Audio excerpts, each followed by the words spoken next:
Hey everybody, welcome to Starfield Pulse. I'm your host Rob. This is episode 21 for October 2nd, 2023. Happy Monday. I hope everybody's having a great week so far. Mine's been pretty good, so can't complain. Don't forget, you can watch these live every Monday at 8 p.m. Central U.S. time. And then on Thursdays, I don't know if we're going to continue with the Thursday episode, but I'll definitely be streaming at 9 p.m. U.S. time on Twitch, Starfield Pulse. And we'll see what we have in store. Actually, speaking of things that we do have in store, we actually, I'm part of the Ubisoft Creators Program as well. So I do have a key for Assassin's Creed Mirage. So for those of you guys that like more like an open world adventure game, because this one's not quite so heavy on the RPG mechanics like the previous entries, if you're interested in that, make sure to check it out. I'll be streaming that on Wednesday, which is October 4th, and it releases on October 5th. So this week on Starfield Pulse, we're going to talk about some of the best stories of the week, new mods, the FTC still taking on Microsoft, and touch upon some of the upcoming slate of RPGs and open world games coming out this month. I'll also share some of the answers to the questions that I leave for everyone on Spotify each week. So let's jump right into it and get into the headlines of the week. In the no shit headline of the week, we have this one from Eurogamer, which I just, again, like I said, the no shit headline of the week is, go ahead and bring this one up for you so you can go ahead and get an eyeful of it, is Starfield was made to be played for a very long time. For those of you that are listening and not watching, I just did quotation marks around it, a very long time. Again, no poo, huh? Right? I think we all could have figured that one out. As you can see, this is from Eurogamer. Maybe this is why Bethesda's like, yeah, we're not going to give those guys keys. But no, just kidding. All jokes aside, where they pulled this from was from that interview with Todd Howard that we talked about last week. Starfield was made to be played a long time. That's according to Bethesda boss Todd Howard himself, who said in Game Maker's Notebook interview with Insomniac CEO Ted Price that after watching how players interact with other Bethesda RPGs like Skyrim and Fallout, he believes people want to play games for a very long time. This is a game that's intentionally made to be played for a long time. One of the things we've learned from our previous games like Skyrim, like Fallout, is that people want to play them for a very long time, said Howard.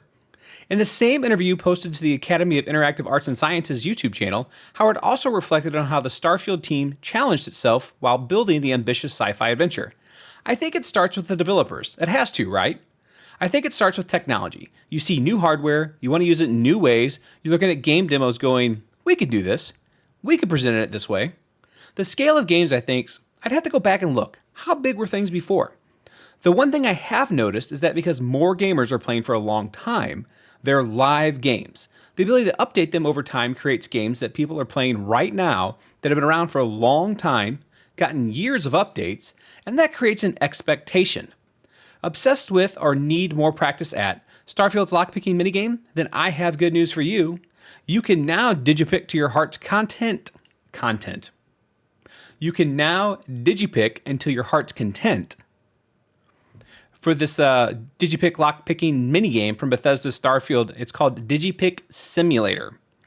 And that is in a browser.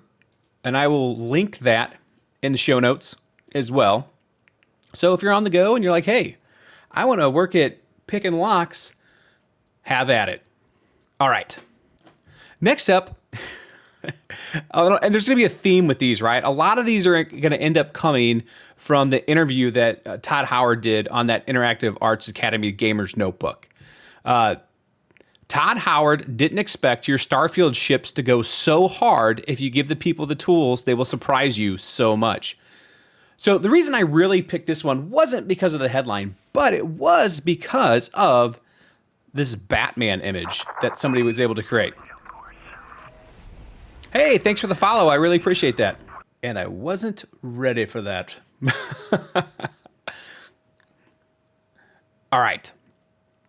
Bethesda Game Studios creative director Todd Howard wasn't expect our Starfield ships to be so damn cool. And as you can see here, we have an image of the moon with basically The bat plane.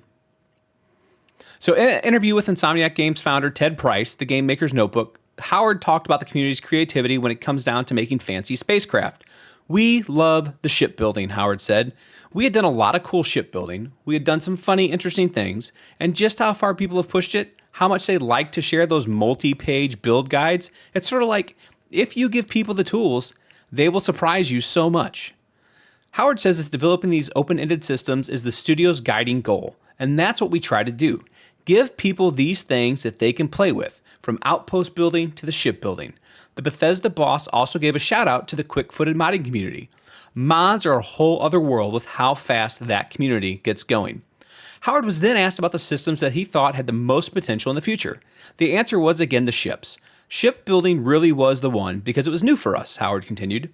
This has a lot of potential to make something that looks really unique that you can take with you, as opposed to just outpost or base building that we've done. You leave that behind. Howard then adds that the team viewed ships as a whole other character, and were excited by it since it gave players creativity and agency that we hadn't seen in other places outside of maybe Kerbal Space Program, which is a totally different thing. Who can blame Howard for being surprised, especially with the wild vessels that spacefarers have built so far? Speaking of multi-page guides, one explorer created the Star Wars Imperial Destroyer, a ship that's so big that he needed a 21-page guide to make it yourself. Apart from that, players have already recreated their favorite machinery from Star Wars, Halos, and locomotive icon Thomas the Tank Engine. But again, I really wanted to highlight this one because of the bat plane that they have there, and it looks fantastic against that moon background. This next one is another example of someone taking a Reddit post and creating an article about it.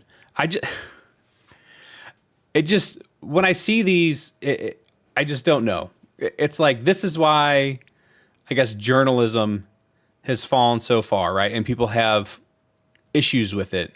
But a lot of these articles are they're scrapes from other people, and it gets frustrating. And I guess I'm reading them on Twitch, so it's like, what does that say about me, right? But anyways, as you see, there's this throughout this article, it's just going to be a constant reference to a Reddit thread. But it's funny nonetheless. Starfield companions can't stop talking about their exes, and players are over it. Starfield is making it hard to love some of its potential romantic partners. Dwelling on their exes is really turning some players off. And this really boils down to Sam Coe, out of nowhere, started talking about his ex and how he feels about her. After that, he became less attractive, they explained. Then I went to talk to Barrett, and the same thing happened. My brother in Christ, just shave your head and go to the gym like a normal person. That's what the person in Reddit said. But regardless, I thought it was pretty funny that, similar to what real people will do, like overshare about previous relationships. And it's like, buddy, we don't care. Shut it down. We're over it. So this one I thought was actually really cool, and from a surprising source. I've noticed a lot of negativity when it comes from Rock, Paper, Shotgun in regards to Starfield.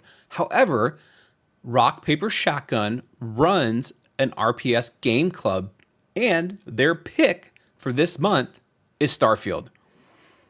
A new month means a new RPS game club pick, and since a lot of us are still playing Bethesda's epic space RPG, albeit to varying degrees of success, I thought I'd anoint Starfield as our selection for October. And yes, that will probably mean more creepy dad adventures are in the offing. Apologies in advance. How to describe Starfield? It is both a vast and sprawling space adventure with more planets to visit than we have hours left in existence, and also one of the most conservative, and one might even say intensely repetitive, RPGs for quite some time. Alice B. summarized it brilliantly in her Starfield review, saying that it's so big it ends up feeling really quite small as a result. But even if none of us in the RPS treehouse truly love Starfield in the same way we do, say, Baldur's Gate 3, I still think it's a fascinating game that's ripe for discussion, and the RPS Game Club is a great place to do it. After having a weird outer body experience with some kind of sci-fi artifact MacGuffin, Starfield begins by whisking you off to join the ranks of Constellation, a group of interplanetary explorers who are intent on getting to the bottom of these mysterious metal planks. I'm still working my way through the main quest line, but so far I found it best stories lie elsewhere in its copious faction quests and side missions, and I'm hoping to dig into a couple of these in detail over the course of the month. If you have Game Pass, I'd absolutely recommend checking out Starfield on there, if you don't already own it. Otherwise, it's a fair old wooge at $70. And if you need help getting it to run well, hardware editor James has you covered with his best PC settings guide. Just don't try to play it on Steam Deck, as it's sadly a frontier too far for Valve's handheld. All right, anyways, so RPS does a game of the month club basically for role-playing games, and this is it for that, which again surprises me because they haven't had a whole lot of favorable things to say about Starfield. So for the fact that they picked it, that's great to see. And then there's multiple people who tackled this one. Todd said you don't need all that junk. And to Todd, let me get this up in full frame. Sir, to you, I say boo. Boo to you on telling me that I don't need to pick up every little single piece of crap that I find laying around. Because you know what? I, in fact, do need to pick up every little thing that's interactive and I can pick up and put in my bag. Because that, sir, is what a true role-playing game player does. They hoard shit that they will never need and they will finish the game with and never use because you never know when you might run low on MP and need that ether even after you've beaten the final boss. There. I've said my piece. Boo. See? I'm glad you feel me, Mad Mardigan. Definitely. You need everything, right? We need everything that glows. If I can pick it up, I'm picking it up and putting it in my backpack. It's what I do. So we did have a giveaway last month. I was giving away a copy of the special edition for Starfield, and it was super easy. All you had to do was follow me on Twitter, like and repost a post. We had 36 people that did that. You were capable of getting an additional entry if you, in fact, tagged a friend in it. So we're going to go ahead and go to random.org and do 1 through 36. And the winner will be whoever's number is picked. 14. The number is 14. Hey, Joel, thanks for the first time chat. Have I finished the main quest? Funnily enough, I have not started New Game Plus yet. I have been just kind of poking around, doing a whole lot of stuff, and I have not finished it yet. So number 14, which is one of the reasons why we actually don't talk about spoilers a lot on here. Number 14 happens to be Jonesy8. So Jonesy8, if you're listening to this, you are the winner, and I will definitely ping you through DMs. Oh, Jonesy, but I can't because you're not following me. That was one of the rules, man. Well, Jonesy got himself disqualified, so we're going to have to redraw. You saw it here. I can't make this stuff up. Number 8. Number 8. Let's see who number 8 was. Addicted to Comps. Oh, they follow me, so they won. All right. I will definitely DM them after this and let them know, hey, Power Boss, thanks for stopping by. I appreciate it. Oh, you know what? I realized you guys can't actually see the part that I was trying to show you. All right. So here. I have a list here of the entrants. It's 1 through 36 on this Google document. And I went to randomizer, random.org, typed in 1 through 36, hit generate. The first one I generated was a 14. I clicked on that user. It was Matt, and Matt, unfortunately, does not follow me, which that was one of the things you were supposed to do. I was doing a giveaway, and I redrew it, and we got to Ralph's Wrecked It, Addicted to Comps. You are the winner, and I will contact you after the show to let you know. So congratulations, Ralph's, and for everybody else that's listening and or watching, if you have Twitter, make sure to follow me, or X, whatever it's called these days. Make sure to give me a follow because I tend to give away stuff on there from time to time. This month, I'll be giving away a 30-day subscription to Game Pass Ultimate And I'll probably be giving away a game, but I haven't decided which one yet. And we'll get to that later because there are a ton of games coming out this month to talk about. All right. So what I want to talk about next, though, is some of you may or may not have seen that the U.S., the FTC, the Federal Trade Commission, is going back after the Microsoft and Activision deal. So this is supposed to close within the next 2 weeks, a little over 2 weeks. I believe it's like the 16th or the 18th. One of those 2 days is when it's actually supposed to close. And Microsoft will actually, at that point, own Activision Blizzard, King. Earlier this year, there was a lot of hoopla about a trial that was going on in San Francisco, I believe is the jurisdiction they chose to have it in. And the FTC was seeking an emergency injunction, right? So this would have been an order that would have prevented the Microsoft deal from closing until after the full court case went through. And so there was a trial. It wasn't a full trial, really. It was more of a trial in front of a judge on whether or not whether she wanted to grant that injunction, which would prevent the deal from closing. She elected not to, but that was by no means the full trial, unfortunately. That was just to get that injunctive relief, and that was denied. However, the FTC case, that wasn't the end of it. That was just an injunction. That's like me telling you to stop this right now, and then the judge saying, no, they don't have to stop right now, but you can continue on the course of your lawsuit. And now what could potentially happen is they will continue through this antitrust suit. The FTC will sue in court to stop, or not to stop it at that point, but to try and prove that it's a monopolistic practice. And if they were to win, then the company could be broke up.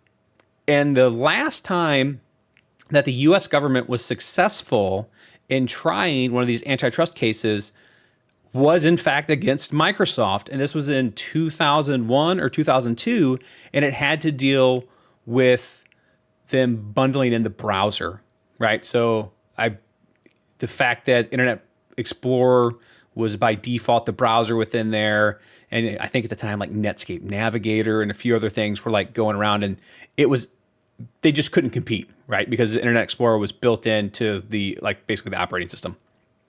So there were they didn't have to break up any business units in the company. They didn't have to divest anything. They just had to, I think, not pack in Internet Explorer.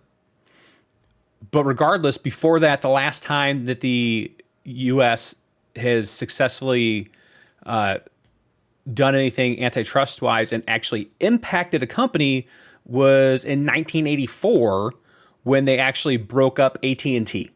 When they broke AT&T they broke AT&T off, and it became a long-distance carrier in the United States.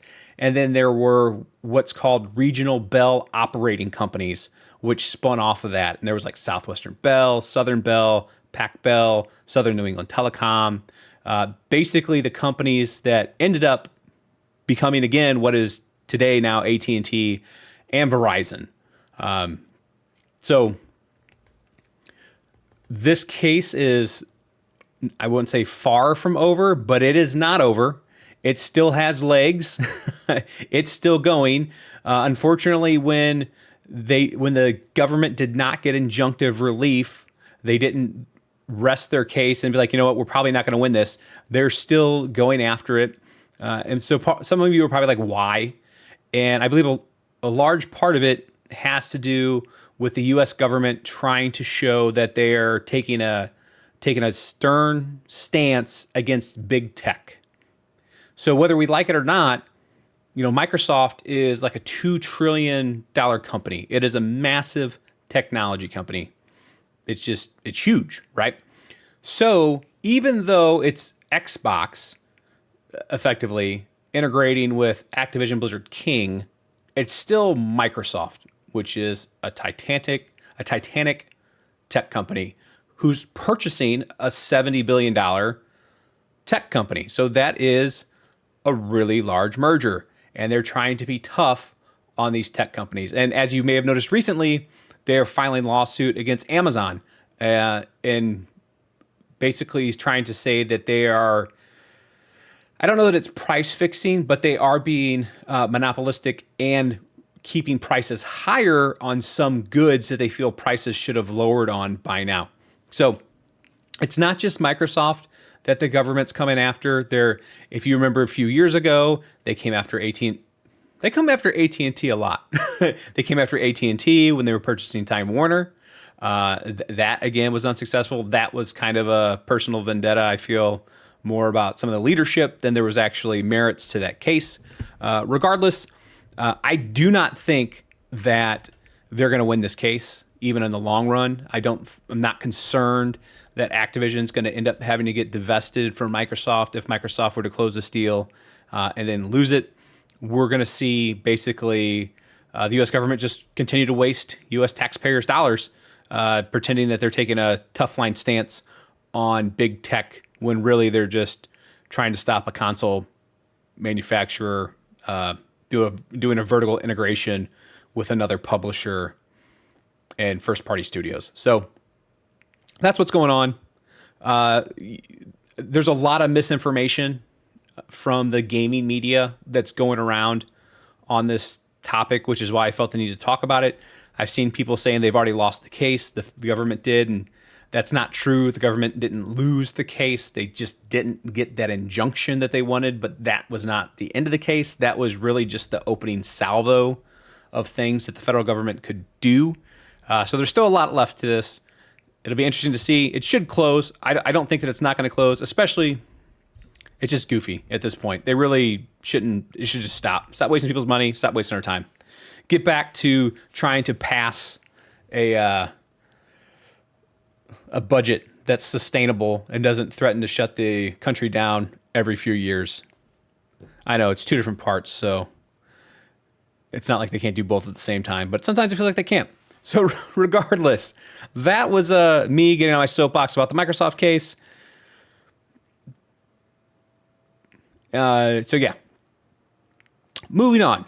One of the questions I asked recently on so for those of you that listen on Spotify, you already know this, but for those of you who don't, Spotify allows you to post polls and ask questions of the audience. And one of the questions I asked recently was, do you think the companion AI is sufficient? And that poll ended up receiving 12 votes, which was one of the lowest interactions with polls. But regardless, it got 12 votes, and 10 of those said, yeah, it does an okay job, and 2 said nope. Well, the follow-on question that I put with that poll was, how would you improve the companion AI? And Recknitzer said, I would make them more useful when they are in your ship, like having them man the guns. And I think that is a pretty fun idea. I do notice that, you walk around your ship and sometimes there's just a gaggle of people floating around and it's like, you could probably be doing something more important than nothing. But, that's not the way the game was designed. But I think that could be a lot of fun having them actually do things that are a little bit more productive on the ship. Tanya Hernandez said that I'd make them not run in front of me when I'm fighting enemies. Tanya, I feel your pain. And I think Sam Cole feels your pain when he's getting shot in the back of the head because he's just beating feet right in front of everybody, getting shot into the head. Darth Daddy says, do away with them. Darth Daddy's just not even having it. They're like, done. I don't want anything to do with the AI companions. Just get rid of them. And then Liam, who I checked, by the way, no relation to my son. My son is also named Liam. Maybe allow them to loot things like a certain rarity that the player missed. I always think about how much gear I've missed from dead bodies. Well, Liam, you know what? That's really not a terrible idea. In fact, I think that's a pretty good idea. And it wouldn't be the first game to do that, have your companions go around and potentially loot things, especially, and that's great. Set it to a loot threshold where they can pick up things for you, and that's a really good one. Matt Mardigan says, or when you're trying to open a locker, Sarah's always in the way there. Yes, she is. And Power Boss says, I think I'd like it better if you could give them orders. And that's not a bad suggestion either. Give them orders. We've seen games. Well, take it back to Resident Evil 4, right? So Resident Evil 4 Remake and probably the original Resident Evil 4 as well, you can tell the follower later in the game on whether or not you want her to stay close to you or you want her to follow behind. There's lots of games that have AI suggestions to where you can have people, whether you want them to be passive, you want them to be aggressive, you want them to just follow you, similar to, pets and WoW. And they've been doing that for like 17 years now. You figure they can let you help tweak them a little bit. And then another question I asked, and this was back in episode 18, this was a poll. I said, would you like to see me talk about more RPGs than just Starfield? And that one got 26 votes. That one got some of the most votes out of all of them. And so 19 people said yes, but they said it in different ways. And I kind of wish I hadn't asked it with multiple yes answers. 6 people said yes, they would like to see me talk about multiple RPGs on this show. 13 said yes, but in a new podcast. And then 9 said no. And to you people, I say boo. Boo to you that said no. But thanks for taking the time to vote in the poll. So I guess you're vested enough to listen to the podcast and vote. So I appreciate your opinion and thanks for taking the time to leave it. But because I asked that question, and it seems that there's an overwhelming response that people do, in fact, want to hear me talk about other games, I'm going to take these last few minutes to talk about some of the games that are coming out in October. Because if you thought for a second that 2023 was going to slow down after the summer we had and all the releases we had, and that it's like, oh, summer's over, right? Summer blockbusters are done. It's got to be slowing down. We can't continue to just get banger after banger after banger, right? Wrong. We are. So this is what we got coming up. The previously mentioned Assassin's Creed Mirage is out on the 5th. The embargo for that is up on the 4th. So you'll see people releasing videos and reviews, people streaming it. I myself will be streaming it. It's a Wednesday. I don't normally stream on Wednesday, but I'm going to go ahead and stream on Wednesday to play that game and show it off to everyone. Alan Wake 2 is coming out. So people have had to wait like 12 or 13 years for Alan Wake to have a sequel. And by the way, it looks fantastic. I wasn't necessarily a huge fan of the first Alan Wake. It wasn't really my style of game, but I love survival horror, and this one looks great. So I might have to pick that one up as well. Super Mario Bros. Wonder. It's a new spin on the mainline 2D platformer. I'm a huge fan of those.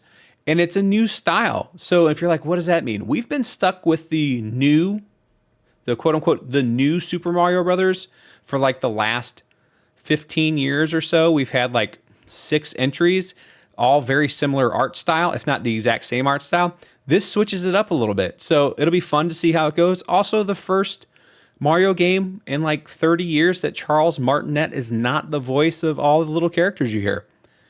Then we have Marvel's Spider-Man 2. The game just looks amazing. It's a solid open world adventure. I know that a lot of you that are probably listening to this are big fans of Xbox because Starfield is an Xbox exclusive. But hey, Spider-Man looks fantastic.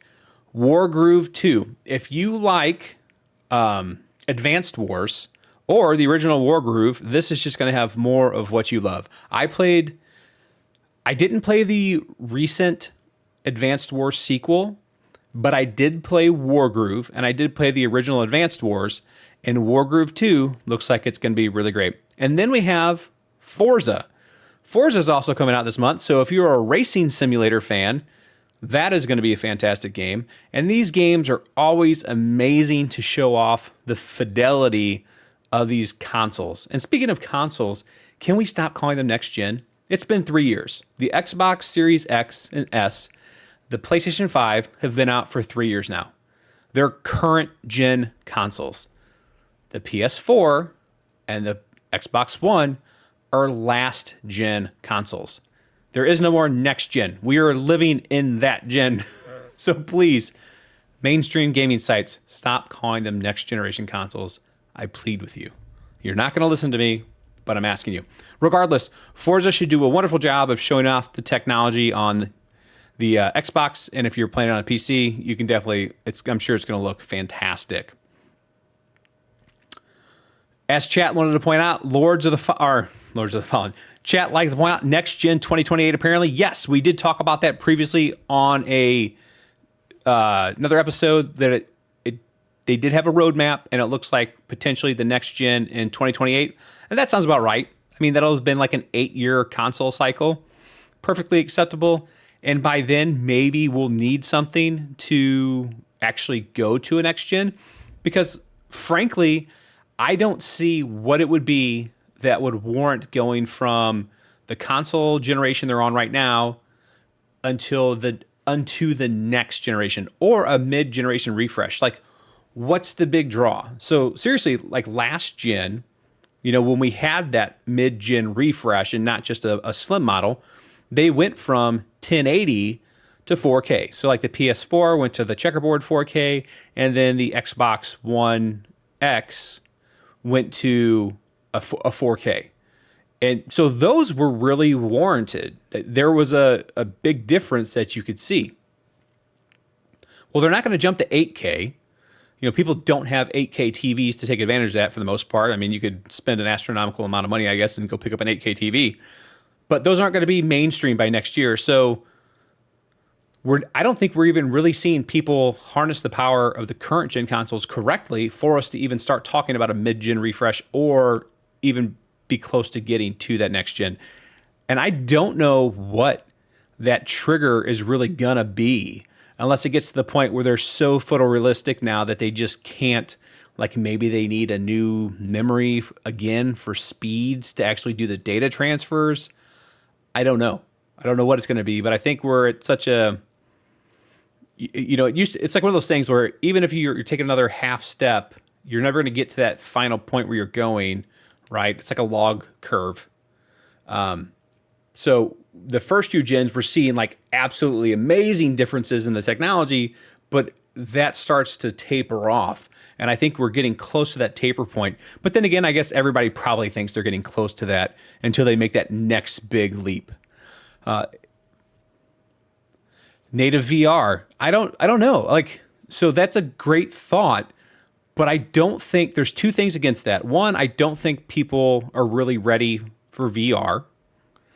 The adoption rates that we saw with PSVR 2, which is by arguably awesome, but did not sell. And apparently most people, even with high quality VR headsets, still get sick. So until they can figure out a way to make a VR headset that doesn't make regular people nauseous, they're always going to be fighting that. And plus, like me, I consider myself very ahead of the curve on tech. I'm an early adopter. I don't want to have anything to do with VR. I'm cool with my big giant curved screen monitors. I don't need to have something sitting on my head like that. I'm okay with it. Powerboss said that my problem is they want you to keep buying the latest and greatest, but I'm not going to spend $500 for a console for maybe one or two one-offs of $70 games and then nothing you care to play for. But the biggest drawback is the games we love on older gen consoles you can no longer play on the newer systems. So that is true in a lot of cases. I would say that, and so here's something too, to bring it back to Microsoft for a minute. I think Microsoft did a fantastic job with the Xbox One and the Xbox Series consoles of making them backwards compatible. It was actually a pretty good selling point, in my opinion, and not necessarily because a lot of people were taking advantage of the backwards compatibility, but because it was there. And it was like, hey, we get it. You like your old games, and you can play them on this console. We're not only going to resell them to you. We're going to say, hey, if you have Red Dead, for your Xbox, you can play it on your Xbox Series X. Pop that disc in, take a small download. That controls like the licensing, but you're basically going to play it on the software that's emulated that you've downloaded. But you can do that because it recognizes the disc as your license. Now, if they do go to a diskless Xbox Series X for a mid-gen or a diskless Xbox, whatever the next console is, you're going to lose that. So is Xbox's future roadmap abandoning backwards compatibility? So is backwards compatibility one of those things where people say, yeah, I want my consoles to be backwards compatible, but then the reality ends up being that they really don't ever take advantage of it. And their data shows that. And they're like, maybe we don't have to worry about that. Yeah, you're going to have a few. But I mean, I think they've done a great job, especially compared to the other console manufacturers. Like, I don't know that PS5 has a whole lot of backwards compatibility for previous games. And a lot of that has to do with the architecture. Again, they would have to emulate all those games, especially because remember, if the PS2 wasn't x86 based like the PS5 is, and I think the PS4 might have been, and for the PS3 that was actually backwards compatible, that's because it had two different chipsets in it. It really basically had a PS2 inside of it and a PS3, and that's how they did that emulation. It was one of the, and I used to have one, and I actually think my son's older brother has it. It was a PS3, one of the big chunky ones. It was the 60 gig ones. I think they were like $600 when they first came out. And those were the ones, because later ones no longer did that. But regardless, I'm concerned that, because I do like the backwards compatibility, but Nintendo's like, we're just going to sell it to you. Or you can get these little classic editions. I love these guys. I don't play them enough. But I wish they had more. And they had such a great... For those of you that are listening and not watching, I held up my NES Classic Edition. I also have the Super NES Classic Edition, and they both had great libraries of games with them too.